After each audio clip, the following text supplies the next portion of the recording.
નાના મોકાજી સર્કલની બાજુમાં TRP gaming ઝોનમાં લગભગ સાંજે 5:30 વાગે આગના બનાવ બન્યું હતું અને આ બધી કાર્યવાહી પછી સ્થળ ઉપરથી આપણે 27 જેટલી ડેડ બોડીઝ રિકવર થઈ હતી અને આ બધા ડેડ બોડીઝના સિવિલ હોસ્પિટલમાં ડીએનએની કામગીરી કરી અત્યારે આ ડીએનએ મેચિંગની કામગીરી FSL ગાંધીનગર ખાતે ચાલી રહી છે।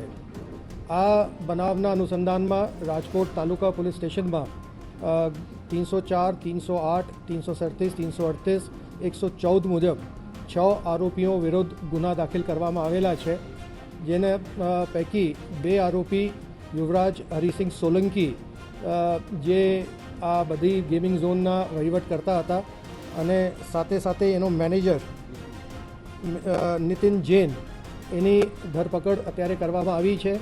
બાકીના જે 4 આરોપીઓ છે એના માટે ક્રાઇમ બ્રાન્ચની 4 ટીમો અત્યારે કાર્યરત થઈ રહી છે અને ઝડપથી આરોપીઓ પકડાઈ જાય એના માટે તમામ પ્રયાસો રાજકોટ શહેર પોલીસ દ્વારા કરવામાં આવી રહ્યા છે।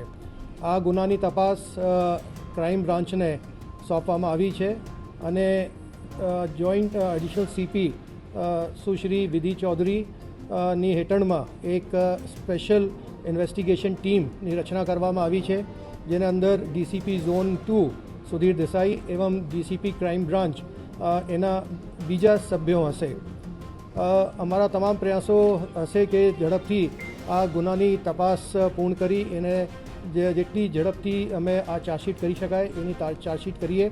એના માટે જેટલા બી વૈજ્ઞાનિક પુરાવા ભેગા કરવાનું છે એના માટે સ્પેશિયલ FSLની ટીમ ગાંધીનગરથી આવી છે, જે પણ પોલીસની મદદ કરી રહી છે અને જે પણ બીજી કાર્યવાહી કરવાની થશે અમે આ બધી કાર્યવાહી કરી અને આપને સમય સમય ઉપર આની પ્રોગ્રેસની અમે જાણ કરતા રહીએ। પ્રાઇમરી ઇન્ટ્રોગેશનમાં શું નીકળ્યું છે આજે પકડાશે? ગેમિંગ ઝોન કે જ્યાં દુર્ઘટના થઈ ડિસેમ્બર મહિનામાં પોલીસે આને મંજૂરી આપેલી છે।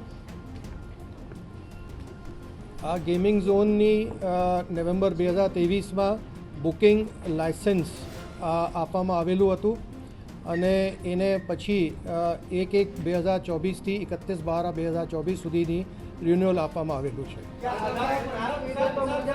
હવે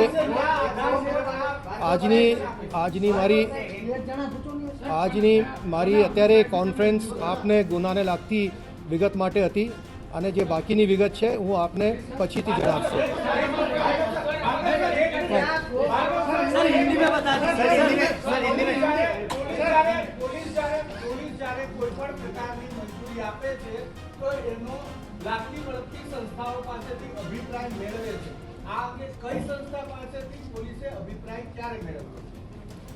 એના અંદર આ જે પરવાનગી લેવાની હતી એ પરવાનગી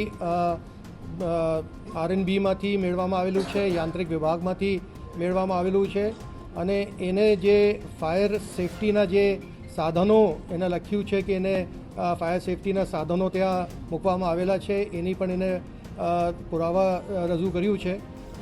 ફાયર NOC માટે એની કાર્યવાહી ચાલુમાં હતી, એ કાર્યવાહી અત્યારે પૂર્ણ થઈ નથી।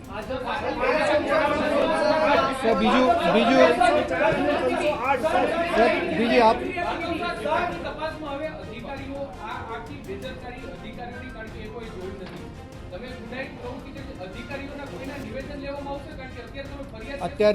અત્યારે SITની રચના કરવામાં આવી છે। એ બધા મુદ્દાઓ ઉપર અત્યારે આ બધા મુદ્દાઓ ઉપર જોઈ રહી છે, એની માટે સ્પેશિયલ SITની ટીમ આ બધા મુદ્દાઓની ચકાસણી કરી રહી છે।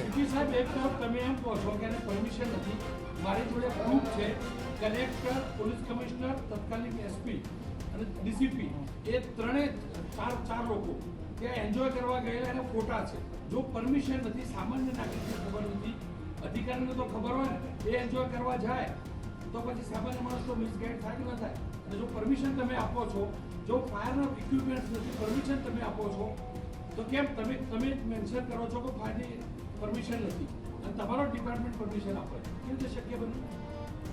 એને જે કાગળો રજૂ કર્યા છે એમાં ફાયર સેફટીના સાધનોના બિલ બધા રજૂ કર્યું છે।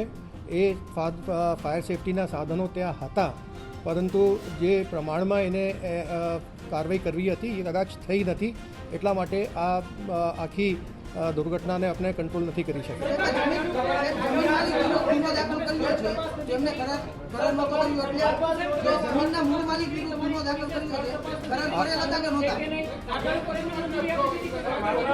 આજે એનું સ્ટ્રક્ચર ગેરકાયદેસર હતું, ટેમ્પરરી સ્ટ્રક્ચર 4 વર્ષથી ચાલુ હતું, આખું ગામ જાણતું હતું, છતાં પણ પોલીસ પરમિશન કેવી રીતે આપી શકે સાહેબ?